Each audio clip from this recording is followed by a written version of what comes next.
Welcome to the Journey to a Million podcast. I'm your host, Christopher Walker. This podcast is about my personal journey from being $25,000 in debt to getting to $1 million of net worth by the age of 43. Follow along with my journey, implement the ideas, and let's do it together. Thanks so much for joining me. Let's get started.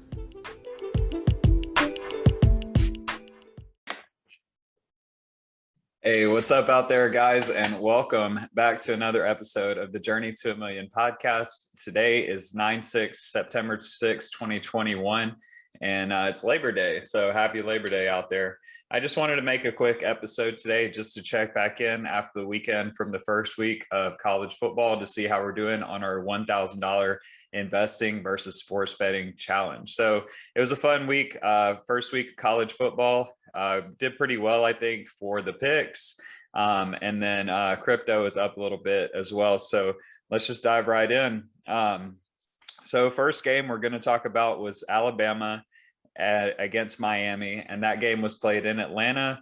It definitely looked like Alabama just kind of reloaded. And this was kind of a practice warm-up game for them because they were obviously the better team on the field that game. It just looked like everything Alabama wanted to do, like they were having fun out there because it was so easy for them.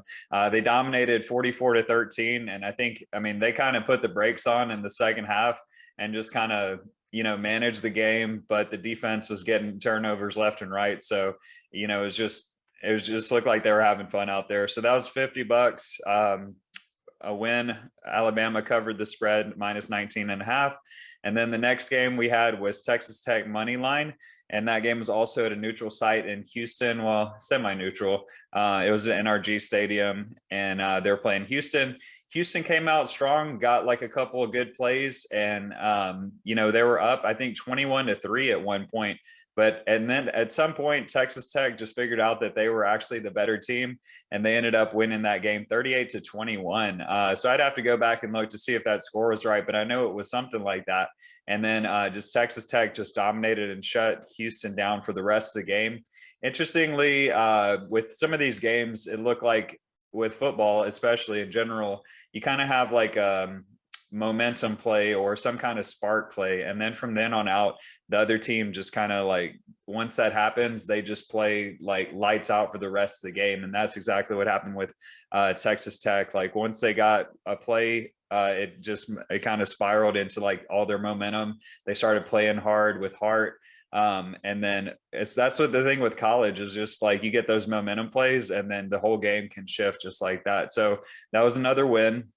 So we started off 2-0, and then we also had LSU against UCLA, and that game looked like it was back and forth, but I think there was an interception where it was 14-10, I think UCLA at that point, and both teams are kind of trading points back and forth. There wasn't really a lot of defense in this game, but UCLA blitzed, and the LSU QB just kind of tried to get rid of it, threw it a little too high, went right to UCLA linebacker, and then he just took it straight to the house, 21-10.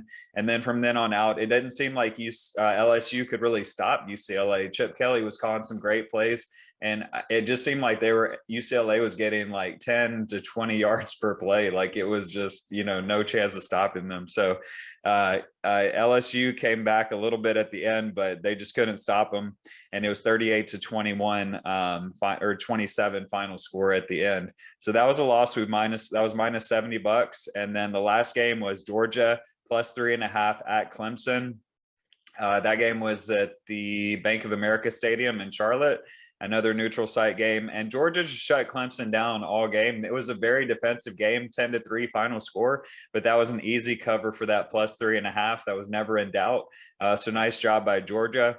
So 3-1 on the first weekend. It was, if you add up plus 50 3 times, that gives you plus 150, and then minus 70 puts us at plus 80 after the first week on that $1,000 for our sports betting fake account.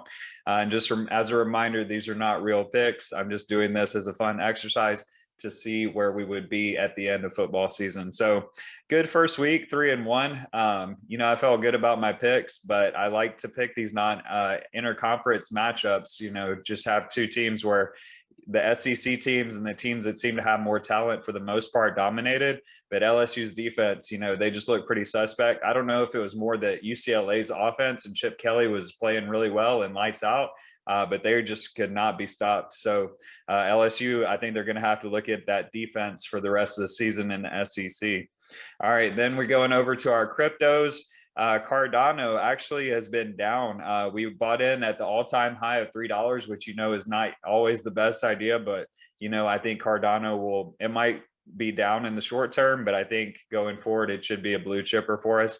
So that one actually went down from $3 to $2.84 a piece. So that puts us at $198.80 of value from our original $210 investment. So slightly down on that one.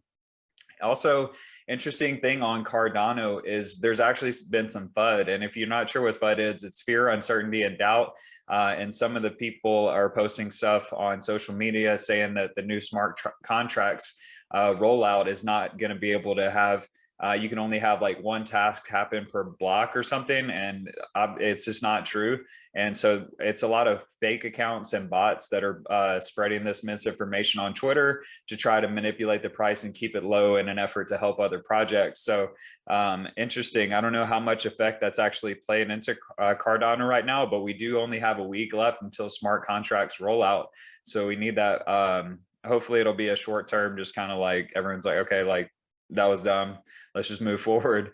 But yeah, Solana next up. I can't believe it. It just keeps going up. I mean, this is the one crypto that I wish I had gotten in a long time ago when it was like $3, because now it's at 157.37. Next bull run, I'm definitely not gonna miss out on this one. I think Solana, I think it's looking like it could be the Ethereum of this bull run. The way last, I think, bull run, Ethereum went all the way up from like single digits to $1,500 almost. And I think Solana is looking like it's going to be in that ballpark as well. I don't know if it'll get to 1,500, but, you know, maybe 500, maybe 1,000. I don't know. I'm just basing that based off everything could still 2 to 3x in the market from here. So Solana is up significantly from 140 to 157.37.